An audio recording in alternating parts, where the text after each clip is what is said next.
All right. Hello, everybody, and welcome to the Rachel Z Project live. Oh my goodness. I have to just double check my settings here. Make sure I'm not too close to the camera. My mic is very close. I want my mic in the camera, but not too close to the camera. Okay, so today we're going to be talking about the topic of today's conversation. Just so actually I get you guys grounded in what we're actually even doing on this show. The Rachel Z Project is a podcast that I started, I think, a few years ago, maybe about a year ago now. And initially I made these really long essays where I was like talking about different topics that I found relevant in terms of my story of life, my life story, because I'm also working on a 6-part science fiction fantasy series, which encompasses a young adult novel, a movie, a comic book / graphic novel, as well as hopefully an RPG game. But that's all to say that I've learned in terms of creating videos that I want to make some more short form videos about little tidbits of stories and symbols and stories of empowerment, because the world is all story. And I went to school for English literature and psychology, and I now realize, because time is not linear, that I did that for a reason. I eventually became a digital project manager, and I worked with pharmaceutical companies and for one of the largest consulting firms in the world, but all came back around to running my own business with hubby, being a personal trainer, as well as Sorcerer Supreme, and sharing stories. I originally came here to do broadcast journalism, and so this is more like doing a news show for the universe, the multiverse. There seems to be, when I do my comic book readings, you can check that out on TikTok. I try to do that every week night, in the wee hours of the night. I'm trying to make it a little bit earlier so that I can go a little bit longer.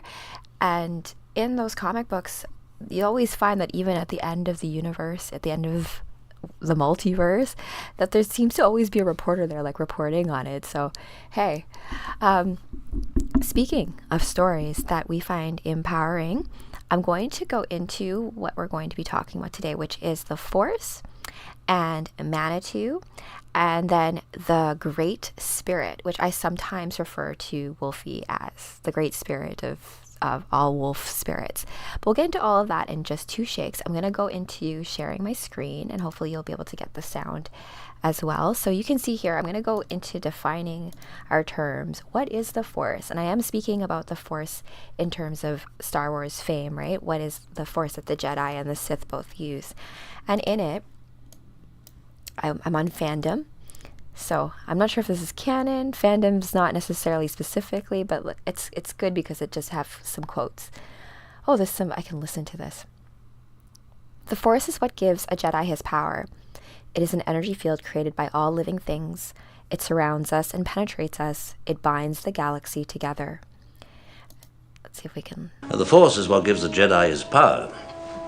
It's an energy field created by all living things. It surrounds us and penetrates us. It binds the galaxy together. Oh good. I'm glad I played that. Because that is old school Obi-Wan Kenobi, not Ewan McGregor Obi-Wan Kenobi. Okay, so the Force was an energy field created by all life that bound everything in the universe together. It was known by a variety of names throughout galactic history. It was called the Ashla by the Lasats. I'm not familiar. That's some stuff for like my nerd knowledge to look into.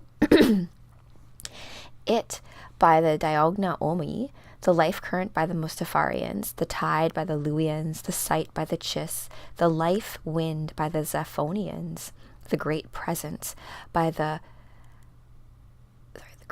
Pathfinders of the Chaos, the luminous mist by the Mistweavers, the unity by the Sorcerers of Tund, and as the beyond by the Magis and her people. The Force was created by life and therefore resided in all life forms. It was especially powerful in a select group of individuals who are born with a high concentration of midichlorians. So this is how they explain the fact that some have a high concentration of the Force, and they kind of play this sounds like mitochondria, right? So if we think about our body, We have mitochondria, which are the energy packs in our body. And so when you lift weights, when you do any of those things, the health of your mitochondria is very much attuned to your ability to actually perform anything. So there's a there when it comes to the connection here. In A Wrinkle in Time, my friend Joanne talked about as well how, I forget what character it was, had a conversation with their own mitochondria. And so there's something there about our bodies being sentient, and all of us, like if we think about, I like to look at this as like a relation to our bodies, right? So if we think about all of the cells in our bodies, they're all you, right? Your heart is you, your brain is you, your feet are you, but it's not like they run around going like, I'm a separate foot, you know, you're Rachel's foot, but you're also a foot. So there's just like, I think that's like a way to understand like us all being part of the all and the one, and how the force is related to that, and our awareness of what that is allows us to harness that power. Back to the force. Let's make sure I catch all of this stuff here. So midichlorians, I'm not a big fan. Like, I'm building my own world right now, so it's good to have explanations for things, but I'm not the biggest fan of this explanation. Please comment what your thoughts are about that. So microscopic intelligent life forms that formed a symbiotic relationship and communicated the will of the force to their host in their blood. These people were deemed force sensitive and were capable of consciously sensing the force. With this conscious sense of the force came the ability to harness it, allowing force sensitive to access various force powers. Unlike organic beings, droids and other artificial constructs existed outside of the force. Now this differs from Manitou in that sense. As such, they possessed no connection to the energy field that was created and sustained by life, although they could be affected by the physical manifestations of it. That's a good way of explaining it, how artificial constructs would not necessarily be able to wield the force. It's a biologic, organic type of energy. It's attached to life, right? So let's see here. Apart from the scientific aspect, the force was the basis of various religious organizations who held differing views to the nature and purpose of the force.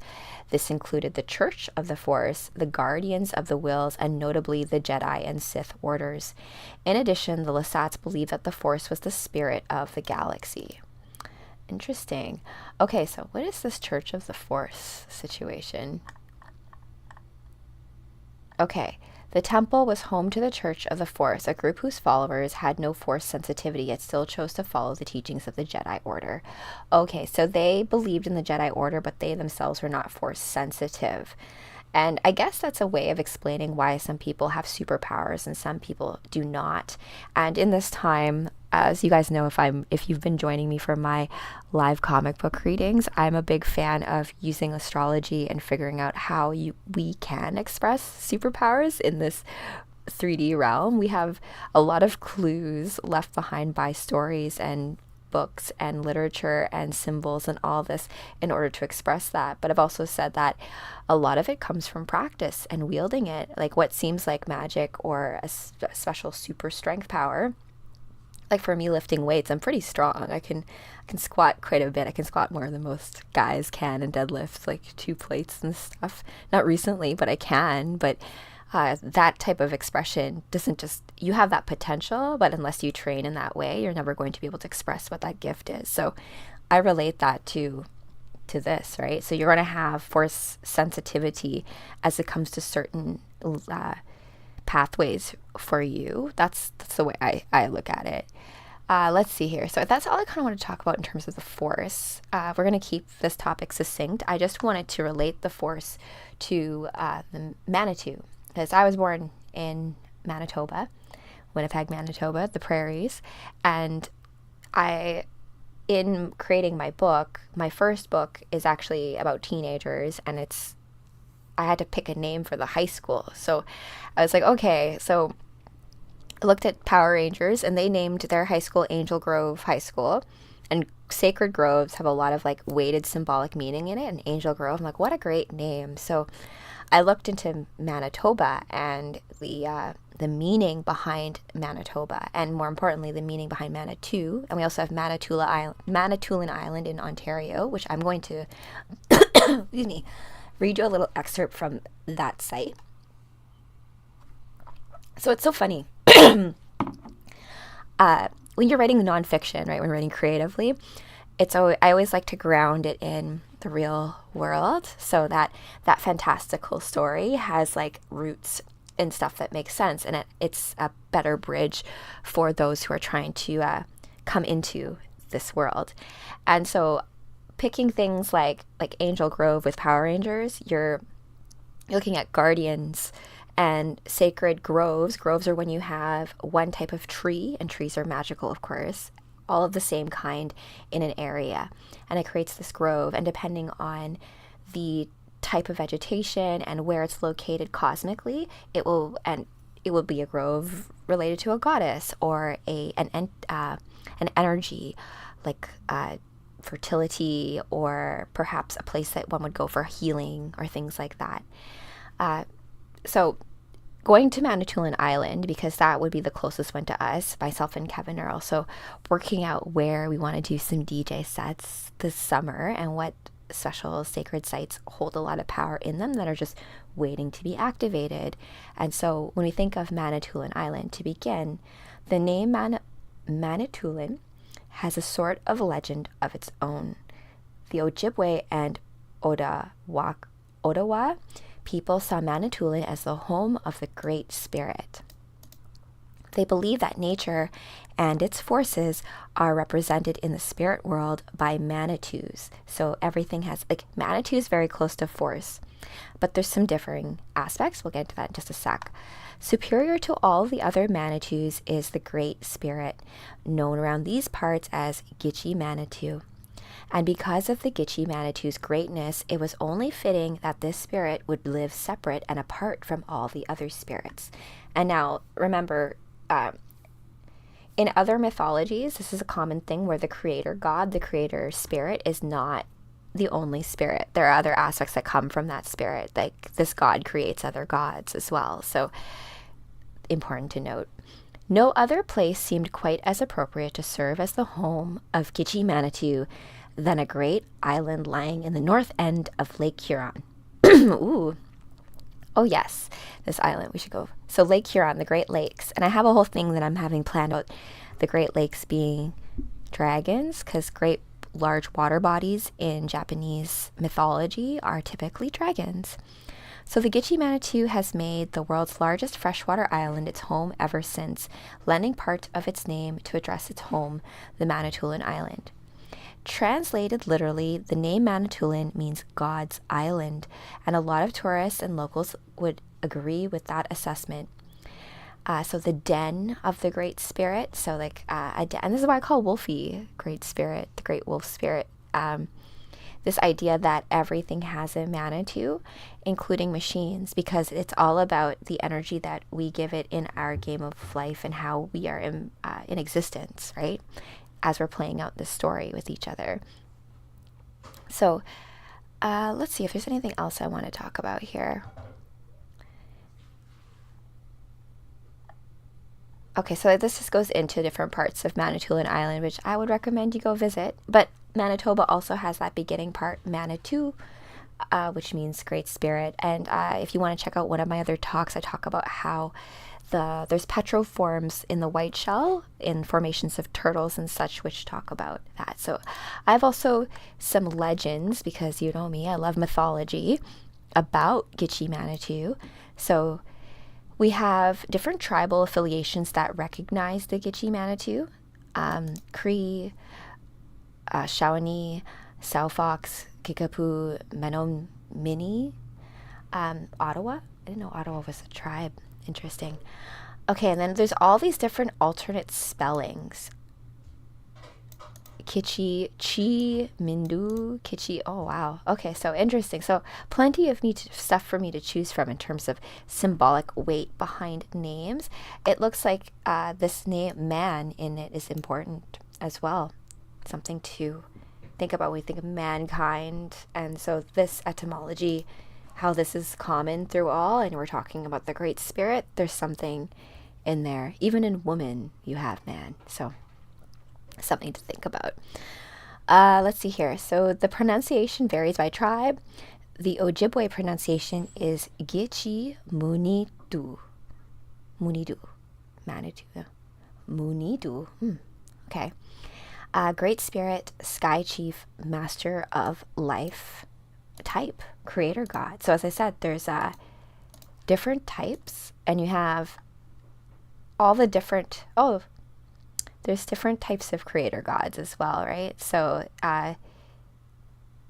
you have Great Spirit, that which many tribes do, and Gitche Manitou is the Anishinaabe creator specifically. But oftentimes, Creator Gods are considered equivalencies. Even if we think about, how should I put this? Like, the gods that birth other gods, just because they're the creator of it, doesn't mean like you're like a standalone, ultimate authority, I guess.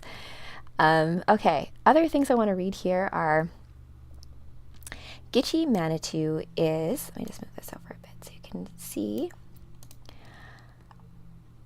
And I'm going to close this ad so you don't see that. Gitche Manitou is the great creator god of the Anishinaabe and many neighboring Algonquin tribes. The name literally means Great Spirit, a common phrase used to address God in many Native American cultures.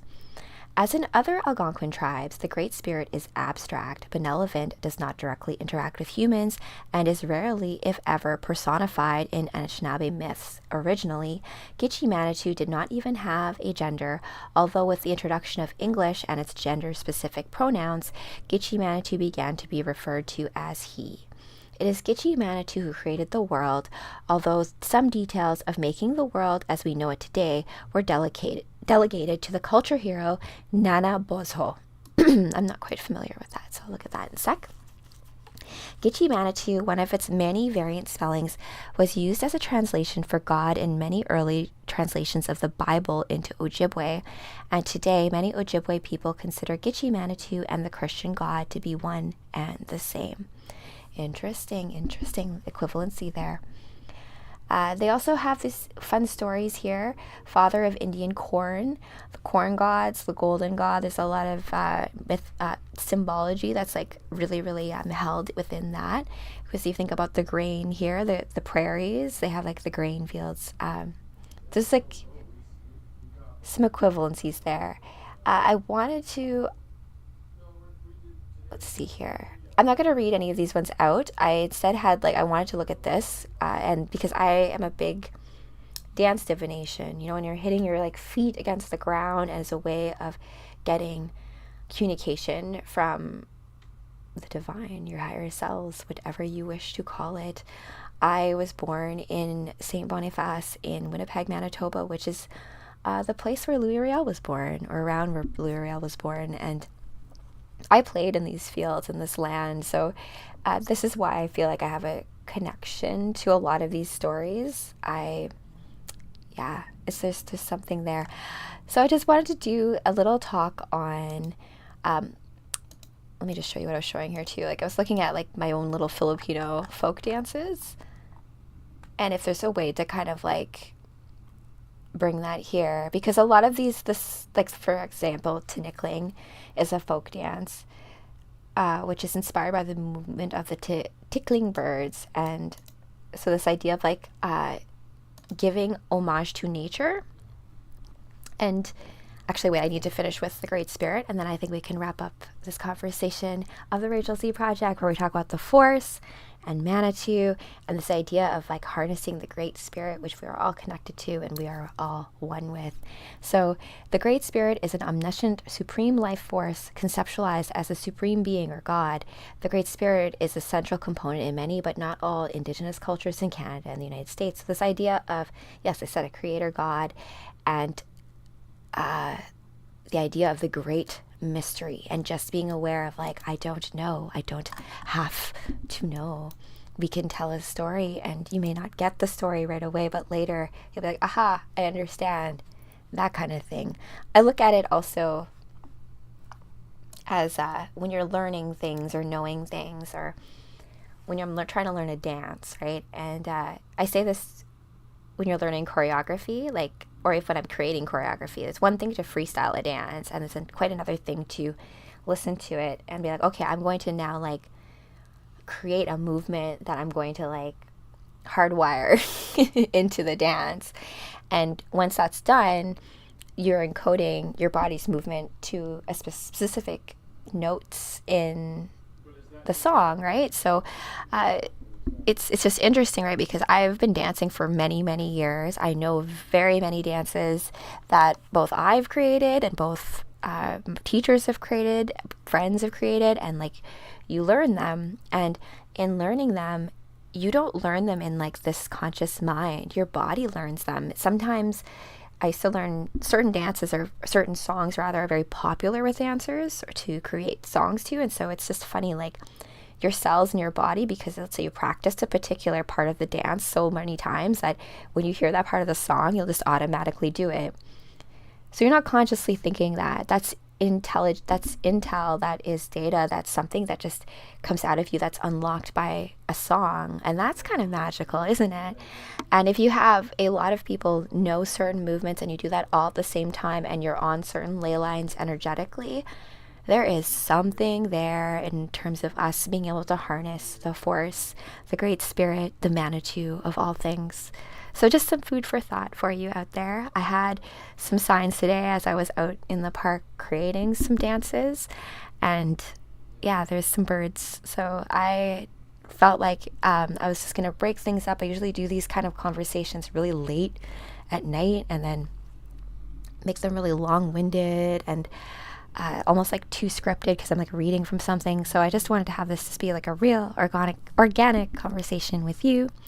I am your host, Rachel Sabrina, and this is the Rachel Z Project podcast. So I hope you enjoyed our topic of conversation today about the Force, the Great Spirit, Manitou, and I'm eager to know if you've had any experiences with that, because I truly think that it's time for us to upgrade, it's time for us to level up, and what that looks like we have not ever seen yet in this timeline. So I think we just have to be open to the many different ways that it can be expressed.